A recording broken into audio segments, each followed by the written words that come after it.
Tema renungan firman Tuhan untuk renungan hari ini adalah Berbicaralah dalam kuasa transformatif Roh Kudus. Ayat Alkitab yang kita baca sesuai bacaan Sabda Bina Umat GPIB hari ini adalah dari Kisah Para Rasul 8 ayat 26 sampai ayat 33 yang berbunyi sebagai berikut.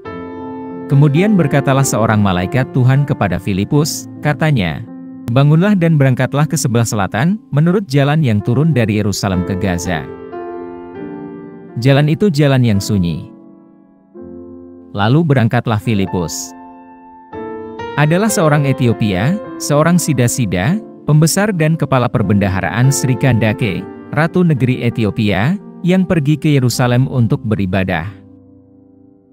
Sekarang orang itu sedang dalam perjalanan pulang, dan duduk dalam keretanya sambil membaca kitab Nabi Yesaya. Lalu kata Roh kepada Filipus, "Pergilah ke situ dan dekatilah kereta itu." Filipus segera ke situ, dan mendengar Sida-Sida itu sedang membaca kitab Nabi Yesaya. Kata Filipus, "Mengertikah Tuan apa yang Tuan baca itu?" Jawabnya, "Bagaimanakah aku dapat mengerti, kalau tidak ada yang membimbing aku?" Lalu ia meminta Filipus naik dan duduk di sampingnya. Nas yang dibacanya itu berbunyi seperti berikut. Seperti seekor domba ia dibawa ke pembantaian, dan seperti anak domba yang keluh di depan orang yang menggunting bulunya, demikianlah ia tidak membuka mulutnya. Dalam kehinaannya berlangsunglah hukumannya. Siapakah yang akan menceritakan asal-usulnya?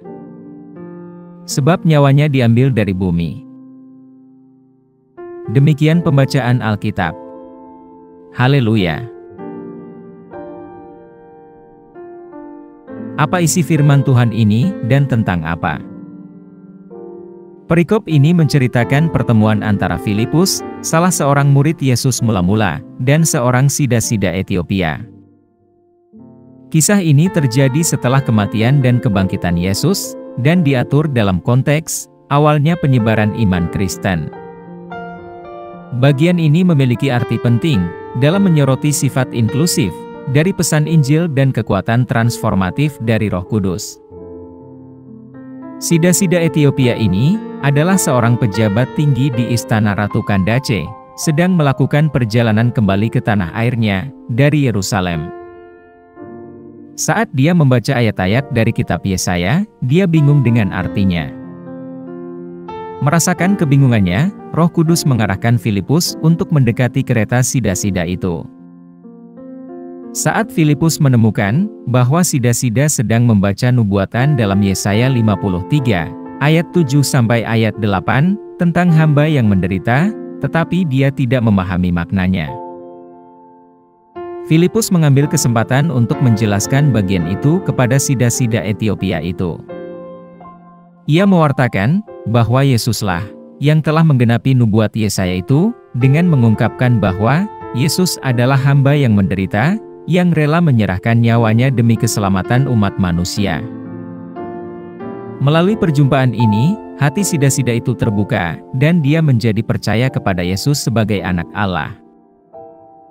Dia dibaptis oleh Filipus sebagai pernyataan imannya secara terbuka, di depan umum. Perikop ini mengilustrasikan beberapa aspek penting dari gerakan Kristen mula-mula. Ini menunjukkan bahwa Injil dimaksudkan untuk semua orang, terlepas dari kebangsaan atau status sosial mereka. Sida-Sida Etiopia ini adalah orang asing, dan juga sebagai Kasim, yang dianggap orang buangan dalam masyarakat Yahudi, tetapi juga mendapat kesempatan untuk mendengar dan memahami kabar baik. Selanjutnya, perikop ini menekankan peran Roh Kudus dalam membimbing orang percaya untuk membagikan pesan keselamatan kepada mereka yang mencari keselamatan. Akhirnya, perikop ini menggarisbawahi kekuatan transformatif dari perjumpaan seseorang dengan Yesus, dan bersedia menerima Yesus sebagai Tuhan dan Juru Selamat, sebagaimana dibuktikan oleh keinginan dari Sida-Sida Etiopia itu untuk langsung dibaptis. Apa pesan Tuhan untuk kita yang hidup di masa kini? Pesan atau keinginan Tuhan bagi kita yang hidup di masa sekarang, yaitu 1. Sifat Injil itu bersifat inklusif. Kerinduan Allah bagi kita hari ini adalah merangkul sifat inklusif dari Injil. Sida-sida Etiopia adalah orang asing dan seorang kasim, namun Roh Kudus memimpin Filipus untuk mendekatinya, mendobrak batasan kebangsaan dan status sosial. Demikian pula, dalam konteks kita sekarang, Tuhan memanggil kita untuk melihat melampaui perbedaan dan berbagai prasangka.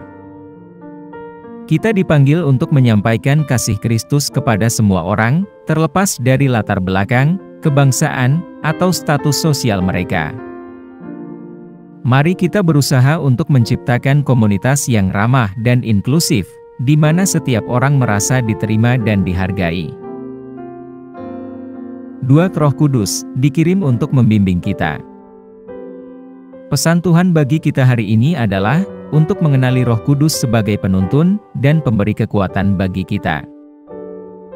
Pertemuan Filipus dengan sida-sida itu bukanlah suatu kebetulan, melainkan suatu janji ilahi yang diatur oleh Roh Kudus. Dalam hidup kita, Roh Kudus terus bekerja, memimpin kita, membimbing kita, dan memberdayakan kita untuk membagikan pesan keselamatan. Kita harus memperhatikan suaranya, peka terhadap bisikannya, dan patuh pada pimpinannya. Saat kita berserah kepada Roh Kudus, Dia akan memperlengkapi kita dengan kata-kata dan pemahaman yang diperlukan untuk berbicara secara efektif dalam roh, menyentuh hati orang-orang yang kita jumpai. 3. Kuasa transformatif Kristus, bukan untuk diri sendiri, tetapi juga untuk dibagikan. Kerinduan Tuhan bagi kita saat ini adalah untuk membagikan kekuatan transformatif Kristus kepada orang lain. Pertemuan antara Filipus dan sida-sida Etiopia menyebabkan perubahan besar dalam kehidupan sida-sida itu. Melalui kuasa Roh Kudus, Filipus menjelaskan kitab suci dan mengarahkan sida-sida itu kepada Yesus sebagai penggenapan nubuatan akan datangnya juru selamat. Demikian pula kita dipanggil untuk mewartakan Yesus Kristus sebagai juru selamat yang membawa perubahan dan kehidupan baru. Saat kita berbicara dalam roh, kita memiliki hak istimewa untuk membagikan pesan Injil yang mengubahkan hidup, mengundang orang lain untuk mengalami kuasa transformasi Kristus dalam kehidupan mereka sendiri. 4. Janji Tuhan untuk ditanggapi secara bertanggung jawab. Pesan Tuhan bagi kita hari ini adalah untuk tanggap terhadap janji Tuhan.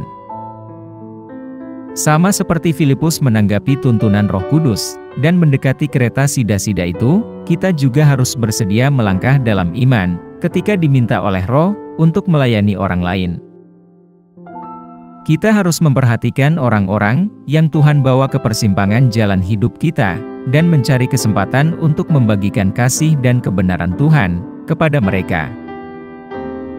Kita diminta untuk berani dan teguh dalam iman kita, percaya bahwa Roh Kudus akan berjalan di depan kita, mempersiapkan hati orang yang akan kita temui, agar mau menerima pesan keselamatan.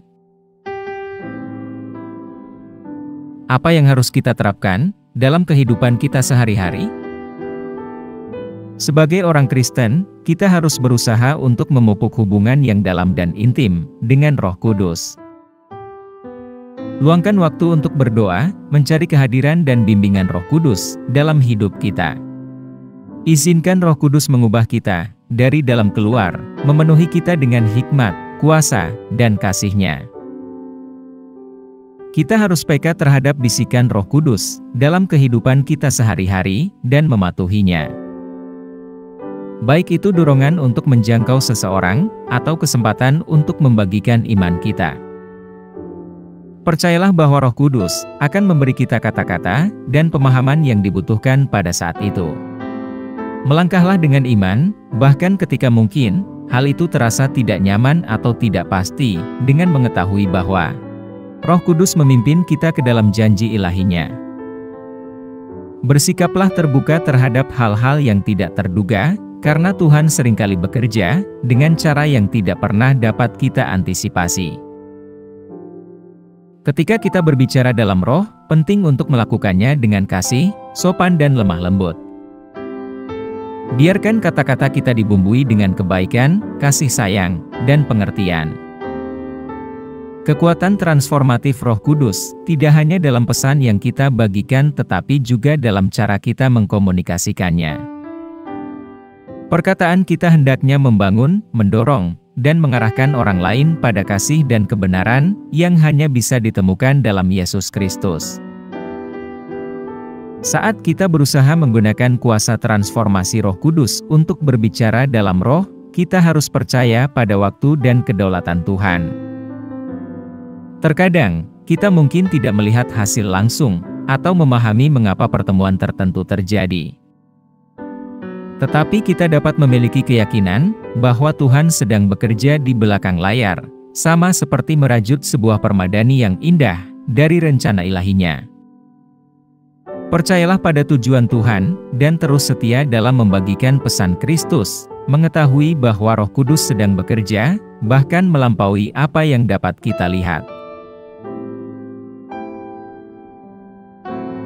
Doa hari ini. Tuhan Yesus, kami berterima kasih kepadamu atas kekuatan transformatif dari Roh Kudus.